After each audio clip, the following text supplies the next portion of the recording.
आपकी शैली ओबरॉय बनी दिल्ली की नई मेयर। शैली ओबरॉय को 150 और बीजेपी की रेखा गुप्ता को 116 वोट मिले। आपके मोहम्मद इकबाल बने दिल्ली के नए डिप्टी मेयर। मोहम्मद इकबाल को 147 वोट और बीजेपी की कमल बागड़ी को 116 वोट मिले। साल 2023 से 2024 के लिए यूपी का बजट पेश किया गया। वित्त मंत्री सुरेश खन्ना ने बजट में कई बड़ी घोषणाएं की हैं। मुख्यमंत्री योगी आदित्यनाथ ने 2023 से 24 के बजट को आत्मनिर्भर उत्तर प्रदेश की नींव को प्रस्तुत करने वाला बजट बताया। कहा, पीएम मोदी से मिला मार्गदर्शन। यूपी देश में $1 ट्रिलियन इकोनॉमी में मील का पत्थर साबित होगा। सुप्रीम कोर्ट से उद्धव गुट को बड़ा झटका। चुनाव आयोग के आदेश पर रोक लगाने से सुप्रीम कोर्ट का इंकार। दोनों पक्षों को नोटिस जारी करके 2 हफ्तों में मांगा जवाब। उद्धव गुट को एक और बड़ा झटका दे सकता है शिंदे गुट। बीएमसी में शिवसेना दफ्तर पर दावा ठोकने की तैयारी।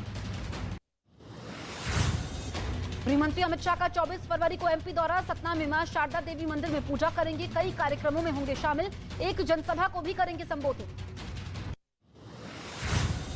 उपेंद्र कुशवाहा 28 फरवरी से विरासत बचाओ नमन यात्रा पर निकलेंगे। चंपारण से शुरू होगी पहले चरण की यात्रा। बेंगलुरु में G20 के वित्त मंत्रियों और केंद्रीय बैंक के प्रतिनिधियों की बैठक का उद्घाटन। केंद्रीय मंत्री अनुराग ठाकुर ने की शुरुआत। बीजेपी अध्यक्ष जेपी नड्डा ने Modi shaping a global order influx नाम की किताब का किया विमोचन। कहा, पीएम मोदी के फैसलों से भारत के बारे में बदला दुनिया का नजरिया। शराब घोटाला के बाद अब जासूसी कांड में घिरे दिल्ली के डिप्टी सीएम मनीष सिसोदिया। गृह मंत्रालय ने दी केस चलाने की मंजूरी। एसपी नेता आजम खान और उनके बेटे अब्दुल्ला आजम ने दाखिल की अर्जी। 23 फरवरी को याचिका पर होगी सुनवाई। 2 साल की सजा के खिलाफ दायर की गई है याचिका। यूपी में काबा गाने वाली नेहा सिंह राठौर को यूपी पुलिस ने भेजा नोटिस। 3 दिन में नोटिस का मांगा जवाब। नेहा पर गानों के जरिए नफरत फैलाने का है आरोप। भिवानी हत्याकांड में पुलिस ने आरोपियों के नाम और फोटो जारी किए। आरोपियों की लिस्ट में मोनू मानेसर का नाम नहीं। हरियाणा के पलवल में भिवानी कांड के आरोपी मोनू मानेसर और अन्य 4 आरोपियों के समर्थन में हुई महापंचायत। बड़ी संख्या में लोग महापंचायत में हुए शामिल। मामले में सीबीआई जांच की मांग। हरियाणा की भिवानी में कल होगी महापंचायत। विश्व हिंदू परिषद के सदस्य महापंचायत में होंगे शामिल। मोरबी पुल हादसे में गुजरात हाईकोर्ट का बड़ा आदेश। ओरेवा कंपनी को पीड़ित परिवारों को देना होगा 10-10 लाख रुपए का मुआवजा। घायलों को भी 2-2 लाख रुपए देने का आदेश। राजस्थान में पीएफआई के खिलाफ एनआईए का एक्शन जारी। भीलवाड़ा में पीएफआई मेंबर के ठिकाने पर छापेमारी। मौके से मोबाइल समेत संदिग्ध दस्तावेज भी जब्त। दिल्ली एयरपोर्ट पर एयर इंडिया कर्मचारियों और यात्रियों के बीच बहस। दिल्ली से मुंबई जा रही एयर इंडिया की फ्लाइट में देरी की वजह से भड़के यात्रियों को आया गुस्सा। छत्तीसगढ़ के बिलासपुर में वंदे भारत एक्सप्रेस पर फिर पथराव। ट्रेन के कई विंडो ग्लास टूटे। आरपीएफ ने केस दर्ज कर जांच शुरू की।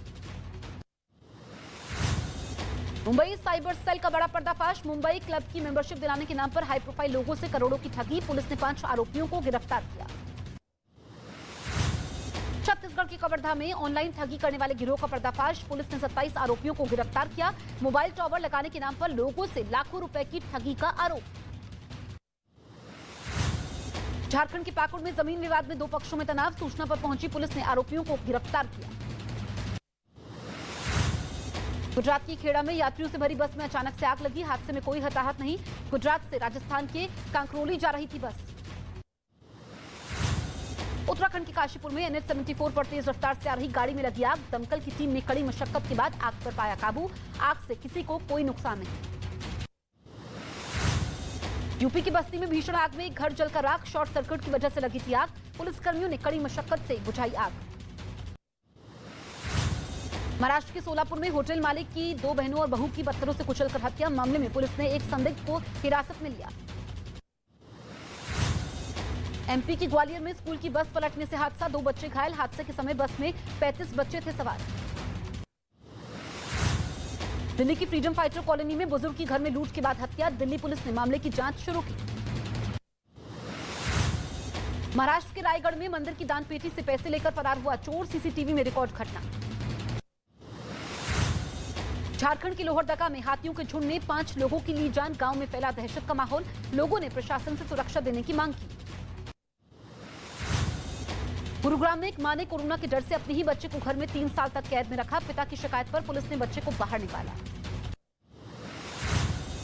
जमीन खिसकने से जम्मू श्रीनगर हाईवे दूसरे दिन भी बंद। मार्ग को बहाल करने के लिए काम जारी। बार बार पत्थर गिरने से राहत के काम में दिक्कतें आ रही हैं।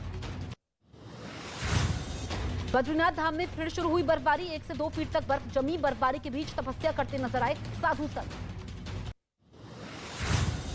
लद्दाख में जमी हुई पेंगोंग झील पर पहली हाफ मैराथन का आयोजन। दुनिया की सबसे ऊंची जमी हुई झील पर marathon Guinness book of world record में दर्ज।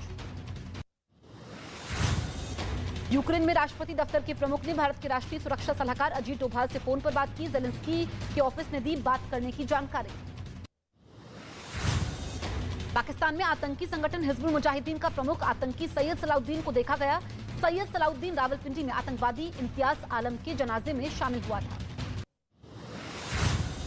शहबाज शरीफ को तहरीक लब्बैक। पाकिस्तान के मौलाना साद हुसैन रिजवी ने दी धमकी। कहा 72 घंटे की पेट्रोल और डीजल की कीमत कम नहीं हुई तो टीएलपी के कार्यकर्ता करेंगे प्रदर्शन। चीन के जाल में फिर फंसा पाकिस्तान। सूत्रों के मुताबिक आर्थिक संकट से जूझ रहे पाकिस्तान को चीन ने दिया $700 मिलियन का सशर्त कर्ज।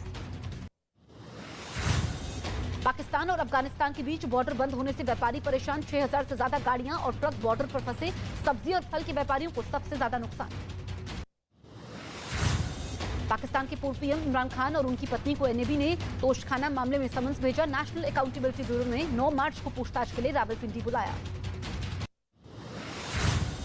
बाइडेन के यूक्रेन दौरे के बाद शी जिनपिंग ने किया रूस जाने का ऐलान। पुतिन ने रूसी संसद में अमेरिका को दी परमाणु परीक्षण करने की चेतावनी। दक्षिण कोरिया के पूर्वी तट पर अमेरिका और जापान की सेना ने किया अभ्यास। दक्षिण कोरिया की नौसेना ने भी हिस्सा लिया।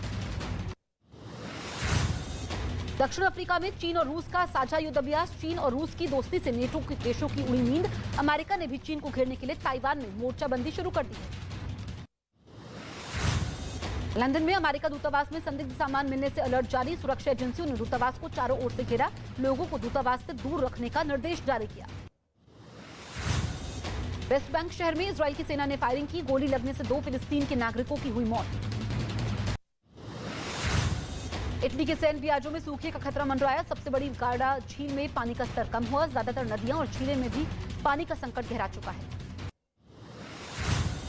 क्यूबा के जंगलों में लगी भीषण आग। 150 हेक्टेयर इलाके में जंगलों को भारी नुकसान पहुंचा। आसपास फैला काले धुएं का गुबार।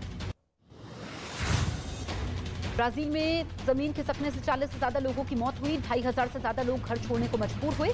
तबाही के बीच राहत और बचाव का काम जारी।